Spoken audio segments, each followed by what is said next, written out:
ආයුබෝවන් හැමෝටම. ඔයත් හැමදාම උදේට නැගිට්ට ගමන් බඩේ දැවිල්ලකින්, උගුරටෙන ඇඹුල් රසයකින්, එහෙමත් නැත්නම් බඩ පිපීමකින් පීඩා විඳින කෙනෙක්ද? පැනඩෝල් පෙත්තක් බොනවා වගේ හැමදාම ગેස්ට්‍රයිටිස් වලට රෝස පාට පෙති බොන්න ඔයා පුරුදු වෙලා ඉන්නවද? ඔයා දන්නවද ලංකාවේ වැඩිහිටියන්ගෙන් 60%කට වඩා මේ රෝගයෙන් පීඩා විඳිනවා කියලා? හැබැයි මේක බෙහෙත් වලින් විතරක් සුව කරන්න බෑ. අද වීඩියෝ එකකින් මම ඔයාලට කියනවා ඔයාගේ ජීවිතය අපායක් කරපු ગેස්ට්‍රයිටිස් රෝගයෙන් සදහටම නිදහස් වෙන්න පුළුවන් සරල නමුත් ඉතාමත් බලවත් උපදෙස් 5ක් ගැන. මේ වීඩියෝ එක බැලුවට පස්සේ ඔයාට තේරෙයි ඔයා මෙච්චර කාලයක් කරපු වැරදි මොනවද කියලා.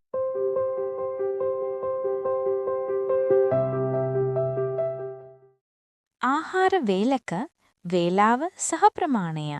අපේ බඩ ඇතුලේ තියෙන්නේ හයිඩ්‍රොක්ලෝරික් ඇසිඩ්. අපි වෙලාවට කෑම නොකා ඉන්නකොට මේ ඇසිඩ් එක බඩේ බිත්ති හපන්න ගන්නවා. ඒකයි ඔයාට දැවිල්ල දැනෙන්නේ. බඩගිනි වෙනකම් ඉන්න එපා. નિયમિત වෙලාවට කෑම කන්න. අඩුවෙන් කන්න. බඩ පිරෙන්නම කන්න එපා. බඩෙන් 4න් එකක් හිස්ව තියන්න. එතකොට තමයි ආහාර ජීර්ණය වෙන්න ඉඩක් ලැබෙන්නේ. හපල කන්න.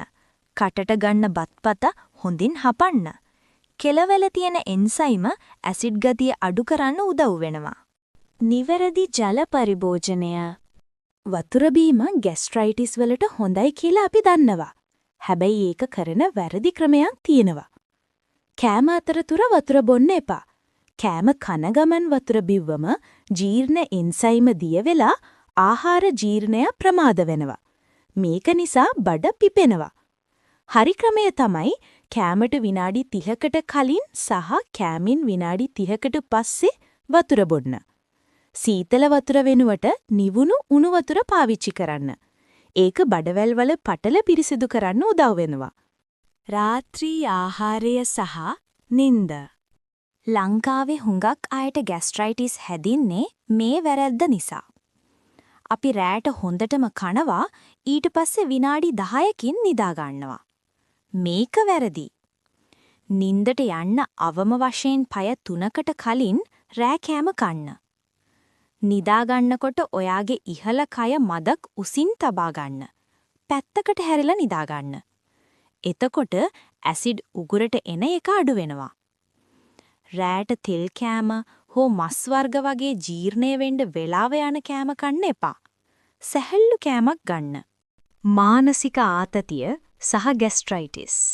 ඔයා දන්නවද ඔයා කොච්චර හොඳට කෑවත් ඔයා මානසික පීඩනයෙන් ඉන්නව නම් ඔයාගේ ગેස්ට්‍රයිටිස් සුව වෙන්නේ නැහැ කියලා? අපේ බඩවැල් සහ මොළය ඍජුවම සම්බන්ධයි.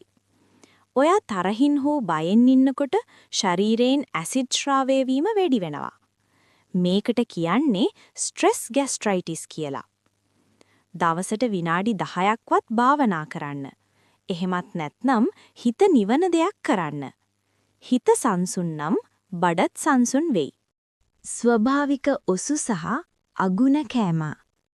බෙහෙත් පෙතිවලට කලින් ඔයාගේ කුස්සියේ තියෙන ස්වභාවික දේවල් පාවිච්චි කරන්න. අමු ඉඟුරු සහ මීපැණි මේකෙන් ආහාර ජීර්ණය වේගවත් කරනවා. උදේට බත් වෙනුවට හීනටි හෝ නිවිති වගේ සිසිල් කැඳ වර්ගයක් බොන්න. අධික මිරිස්, තෙල්, කෝපි සහ පැණි බීම වර්ග මාසයක්වත් සම්පූර්ණයෙන්ම නතර කරලා බලන්න. ඔයාට පුදුම හිතෙන වෙනසක් පෙනෙයි. ગેස්ට්‍රයිටිස් කියන්නේ ලෙඩක් නෙවෙයි. ඒක ඔයාගේ ශරීරයට කරපු වැරදිවල ප්‍රතිඵලයක්.